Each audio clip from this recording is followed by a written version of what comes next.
This is Optimal Health Daily, episode 1077. 12 Things That Make You Gain Belly Fat, Part 2, by Franziska Spritzler with Healthline.com. And I'm Dr. Neil, your very own personal narrator. Welcome to a Thursday edition of Optimal Health Daily. This is one of 5 podcasts where we read to you from blogs for free so that you don't have to read them yourself. Except on Fridays. That's where I answer your questions. Now, today's post is a continuation from yesterday, so I'd recommend listening to yesterday's episode first if you haven't already. That's episode 1076. But if you're all caught up, let's jump right in and get to part 2 as we optimize your life. 12 Things That Make You Gain Belly Fat, Part 2, by Franziska Spritzler with Healthline.com. 7. The wrong gut bacteria. Hundreds of types of bacteria live in your gut, mainly in your colon. Some of these bacteria benefit health, while others can cause problems. The bacteria in your gut are also known as your gut flora, or gut microbiome. Gut health is important for maintaining a healthy immune system and avoiding disease. An imbalance in gut bacteria increases your risk of developing type 2 diabetes, heart disease, cancer, and other diseases. There's also some research suggesting that having an unhealthy balance of gut bacteria may promote weight gain, including abdominal fat. Researchers have found that obese people tend to have greater numbers of Firmicutes bacteria than people of normal weight. Studies suggest that these types of bacteria may increase the amount of calories that are absorbed from food. One animal study found that bacteria-free mice gained significantly more fat when they received fecal transplants of bacteria associated with obesity, compared with mice that received bacteria linked to leanness. Studies on lean and obese twins and their mothers have confirmed that there is a common core of shared flora among families that may influence weight gain, including where the weight is stored. Bottom line, having an imbalance of gut bacteria may cause weight gain, including belly fat. 8. Fruit juice.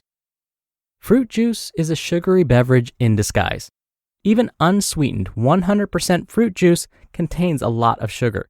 In fact, 8 ounces or 250 milliliters of apple juice and cola each contain 24 grams of sugar. The same amount of grape juice packs a whopping 32 grams of sugar.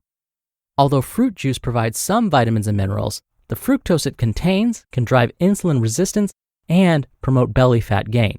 What's more, it's another source of liquid calories that's easy to consume too much of, yet still fails to satisfy your appetite in the same way as solid food. Bottom line, fruit juice is a high-sugar beverage that can promote insulin resistance and belly fat gain if you drink too much of it. 9. Stress and cortisol. Cortisol is a hormone that's essential for survival. It's produced by the adrenal glands and is known as a stress hormone because it helps your body to mount a stress response. Unfortunately, it can lead to weight gain when produced in excess, especially in the abdominal region. In many people, stress drives overeating, but instead of the excess calories being stored as fat all over the body, cortisol promotes fat storage in the belly. Interestingly, women who have large waists in proportion to their hips have been found to secrete more cortisol when stressed. Bottom line, the hormone cortisol, which is secreted in response to stress, may lead to increased abdominal fat. This is particularly true in women with higher waist-to-hip ratios. 10. Low fiber diets. Fiber is incredibly important for good health and controlling your weight.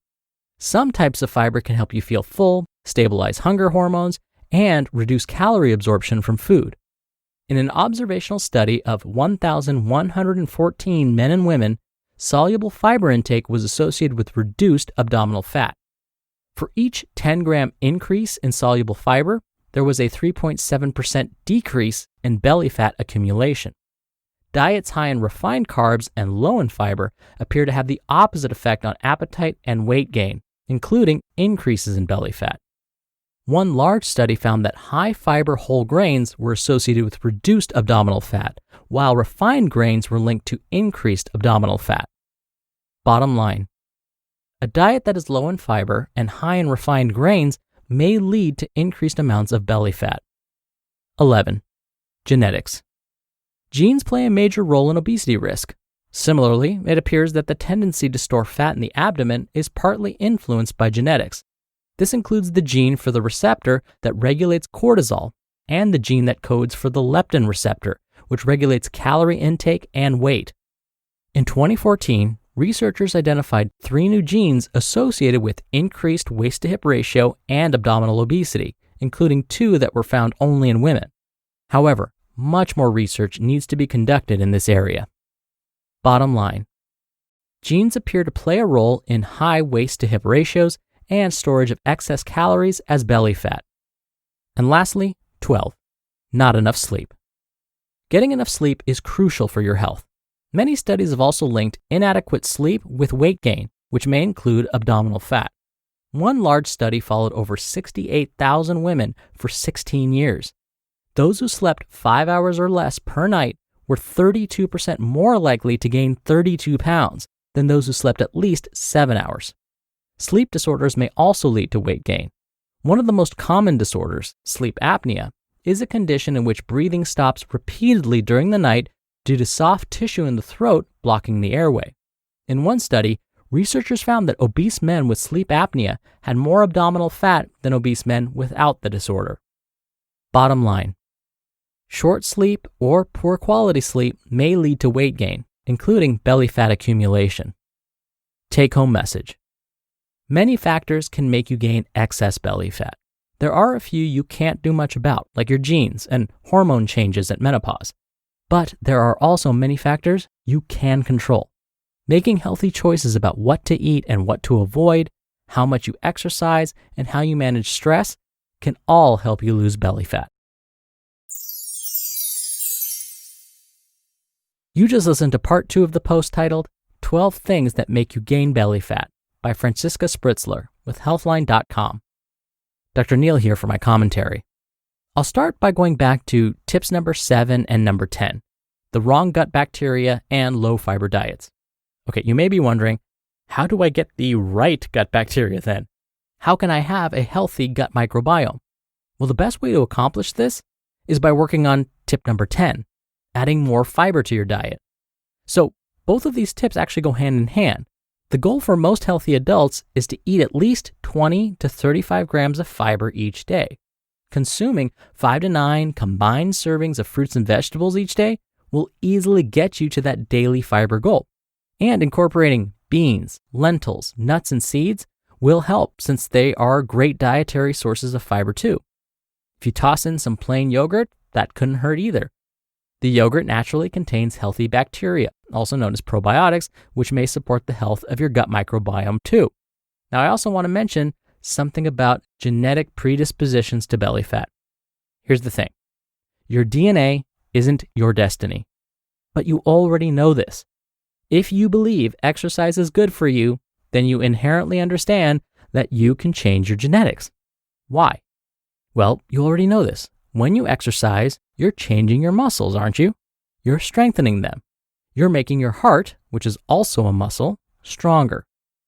By exercising, you actually change the way your body chooses to store the calories you eat.